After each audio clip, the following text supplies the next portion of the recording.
Ada seorang mahasiswa yang asalnya dari Bekasi. Hmm. Dia kuliah di Makassar, Sulawesi Selatan. Hmm. Gue nggak bisa sebutin kampusnya apa, tapi ya salah satu kampus terkenal di Makassar lah. Nama si mahasiswa ini sebut aja Pandia. Dia ini masih tahun pertama, si maba. Oke. Anyway, ini kejadiannya sekitar 2 atau 3 tahun lalu. Nah, di waktu libur semesteran, Pandia ini nggak balik ke Bekasi karena dia diajak pergi sama temennya ke Bulukumba, Sulawesi Selatan.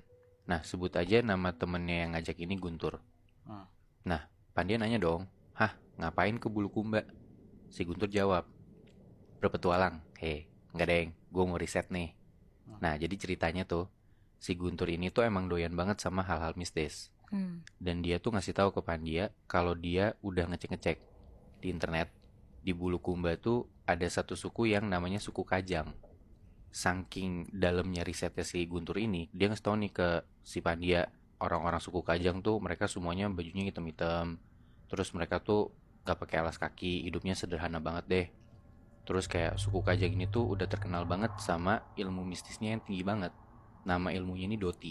Apa tuh Doti? Nah, Doti itu tuh kayak ilmu santet gitu. Saking tingginya, ilmu Doti ini bisa nyelakain orang yang kena ilmunya, bikin korbannya cacat seumur hidup, bahkan bikin orangnya mati, cuma dengan foto yang ditulisin nama calon korbannya. Anjing. Serem banget. Nah, tapi pakai ritual kayak pakai 1 ekor ayam putih, terus pakai segelas air putih, terus kayak ayamnya ini dipegang terus dihadapin ke air putihnya, dan kalau mantranya sukses, ayamnya tuh bakal mati dan air putihnya ini berubah jadi warna merah. Nah, terus Guntur juga baca di internet, ada satu kasus, ada mahasiswa nih lagi pergi KKN ke desa suku Kajang, dan gara-gara si mahasiswa ini gak sopan, si mahasiswa ini tuh kena ritual Doti, dan bikin si mahasiswa ini jadi kayak orang gila yang lari-lari keluar sambil telanjang. Oh, fuck. Tapi itu kerasukan nggak? Itu kerasukan gara-gara Doti. Oh.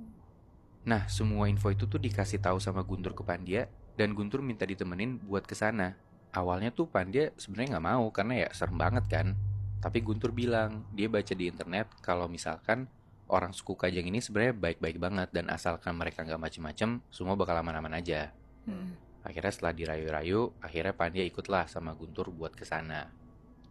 Nah, perjalanan mereka kesana tuh sekitar 4-5 jaman. Mereka kesana backpackingan gitu. Singkat cerita, sampai di sana masih siang, dan begitu sampai, Guntur tuh ngajak Pandia buat ketemu sama Amatoa. Amatoa tuh kayak kepala suku di sana lah. Oke. Udah tuh mereka ngobrol-ngobrol dan riset-riset tentang si suku Kajang ini.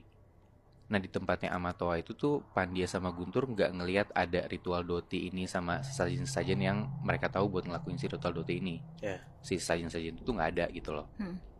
Ya udahlah, walaupun agak sedikit kecewa si Guntur, ya udah setelah mereka ngobrol, si Pandia bilang makasih banyak Amatoa gitu.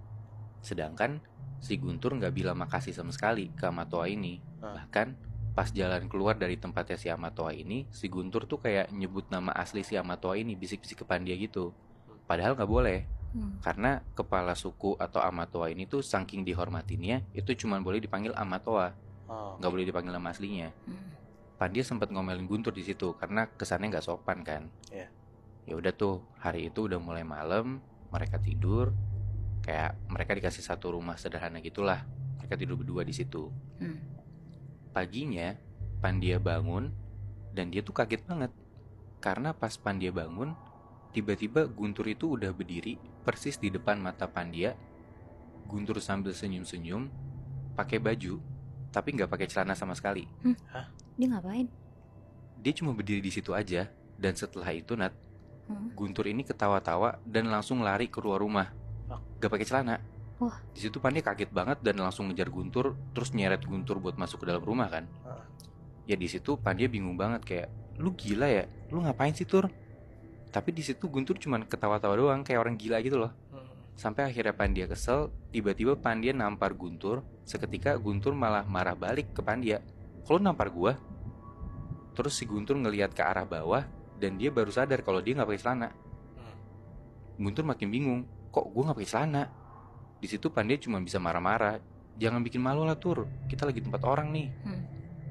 Udah tuh, setelah kejadian itu, siangnya Guntur sama Pandia ikut bantu-bantu warga di sana, kegiatan sehari-hari warga lah, kayak bercocok tanam, ngambil-ngambil bahan makanan segala macem. Sampai di suatu siang, si Guntur ini ngomong ke Pandia. Dia bilang gini, Pan, lu lihat deh cewek yang itu. Cakep banget, Pan. Anjing, kalau bisa gue bawa pulang nih, gue bawa pulang deh tuh cewek.